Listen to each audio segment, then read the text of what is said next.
लोग property portfolio कैसे बनाते हैं? प्रियंक, मेरी तो इतनी सारी इनकम है, फिर भी हमारे पास एक ही प्रॉपर्टी है, बोरिंग नहीं हो रही है हमारी तो। और मैंने देखा मेरे दोस्तों के पास 2 3 4 प्रॉपर्टी है, कैसे करते हैं लोग? ऐसे बहुत सारे क्वेश्चन आते हैं मुझे।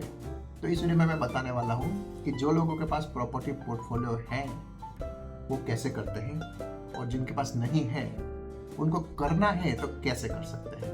तो स्टे टिल देन, ठीक है?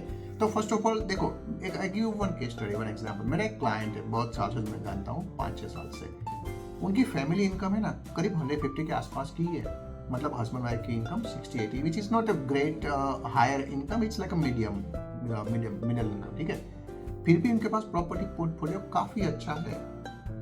तो लोग, मैंने जब पहली बार देखा, उनका पास सेविंग्स भी अच्छा था। जब मैं देखता हूँ उनके पास दूसरी तीसरी, अभी एसएमएसएफ के बारे में बात कर रहे हैं हम लोग लेने के लिए, तो मैंने गो एंड रिविजिट, तो लगता है कि यार you guys doing really good. तो कैसे करते हैं? जैसे मेरे पास बहुत सारे क्लाइंट्स हैं जिनकी फैमिली इनकम 200,000 से कम है, फिर भी उनके पास प्रॉपर्टी पोर्टफोलियो काफी अच्छा है। लेकिन जिनके पास मैंने देखा है 200,000 से ज्यादा है, 2.5 लाख 3 लाख तक की भी इनकम है, लेकिन somehow they don't have same amount of portfolio। ऐसा नहीं है कि वो नहीं कर सकते हैं, लेकिन शायद वो नहीं करना चाहते। उनको लगता है कि मुझे पीसफुल लाइफ जीनी है। That is their own choice, I am not saying it's wrong, it's their own choice. If you are like that then maybe this video won't help you.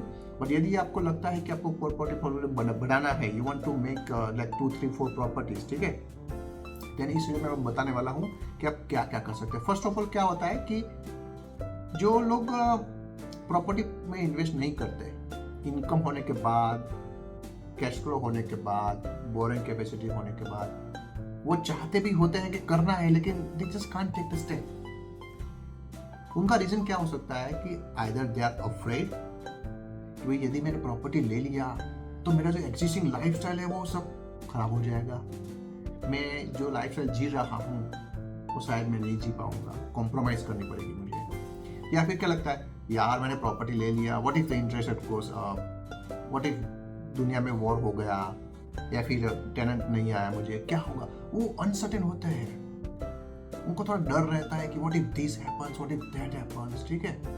तो फर्स्ट ऑफ ऑल आपको क्या, जैसे मैंने बोला ना कि जो लोगों के पास प्रॉपर्टी पोर्टफोलियो है वो लोगों का बेनिफिट क्या होता है, वो लोगों का मेन कॉमन चीज क्या है, मैंने नोटिस किया कि दे आर अवेयर कि भी उनका इनकम कितना है, एक्सपेंसेस कितना है। इनकम में नेट इनकम देखना है ऑलवेज। लोग गलती क्या करता है, कोई पूछता है कि आपकी इनकम कितनी है, $120,000, $180,000। अरे भाई वो ग्रॉस इनकम है, वो आपके अकाउंट में नहीं आती है।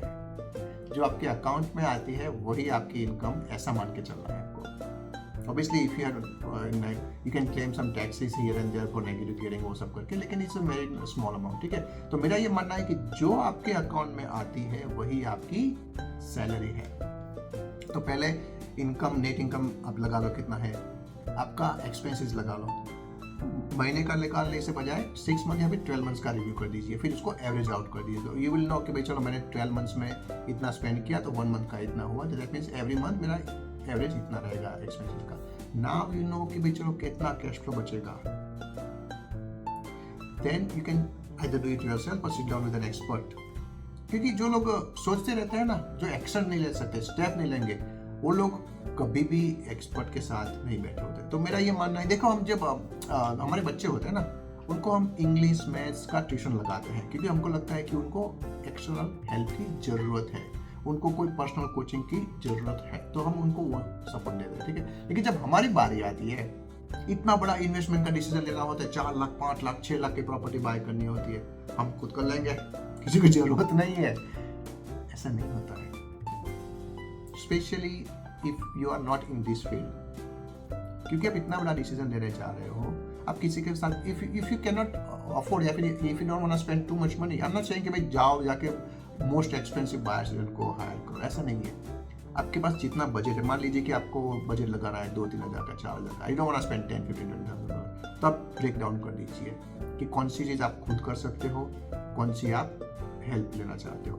फॉर एग्जाम्पल प्रॉपर्टी ढूंढना यदि आप खुद कर सकते हो, लेकिन आपको पता नहीं, कॉन्फिडेंस नहीं कि मेरा कैश फ्लो कैसा रहेगा, आपके पास 5-10 साल का जो गोल है, मुझे 2-3 प्रॉपर्टी चाहिए, you don't know what kind of price range you have to buy, तो आप उसके लिए हायर कर सकते हो किसी बायरिंग एजेंट के पास से। और इसीलिए हमारे पास बहुत सारे लोग आते हैं उनका स्ट्रेटेजी बनाने के लिए, कैश फ्लो समझने के लिए कि चलो भाई मुझे 3 प्रॉपर्टी लेनी है, कैन यू चेक कि भाई हमारे पास कितनी बोरिंग रहेगी, कितनी रेंटल इनकम होनी चाहिए, कौन कौन से टाइम पे हम बाय कर सकते हैं, इक्विटी कैसे निकालते हैं। तो आप ऐसा पूरा प्लान बनाओ। Making a game plan is really really best investment you can do for your property portfolio. बहुत सारे लोग यहाँ पे गलती कर देते हैं, उन लोगों के पास कोई गेम प्लान नहीं होता है, कोई कुछ प्लान नहीं होता है और जाके प्रॉपर्टी बाय करते हैं। फिर लगता है यार ये तो बोरिंग खत्म हो गई, अरे यार ये तो प्राइस ही नहीं बढ़ रहा है, कुछ होता ही नहीं, क्या करूं मैं। ऐसा नहीं करना है। Before you do anything, before you start looking for a property, plan होना चाहिए आपके पास। तो that's why you really need a good buy. तो जो लोग प्रॉपर्टी पोर्टफोलियो बनाते हैं ज़्यादा, उन लोगों को उनका प्लान पता होता है कि कितनी प्रॉपर्टी बाय करनी है। They are always in the market कि भाई कोई डील आती है तो दे ग्रैब इट, जब इंटरेस्ट रेट कम होते हैं, जब बोरिंग कैपेसिटी अच्छी रहती है तो वो बाय कर लेते हैं, ठीक है। तो and they always have a buffer as well कि कुछ अनएक्सपेक्टेड हैपन्स, तो चलो ये पैसा मेरे पास बफर में रखा हूँ मैं यहाँ से जोड़ दूंगा, ठीक है। तो they have a backup plan as well. तो आपको भी ऐसा कुछ करना है। तो let me know in the comment below कि आपको कोई हेल्प चाहिए तो can always come to us as a buyers agent, as a mortgage broker. कुछ भी हेल्प चाहिए तो we are always here to help. और लेट मी नो कि if you like this kind of video, कोई question है आपको, आप मुझे ईमेल कर सकते हो, मुझे मैसेज कर सकते हो। I will try to answer through one of this videos. Thank you so much for watching this video.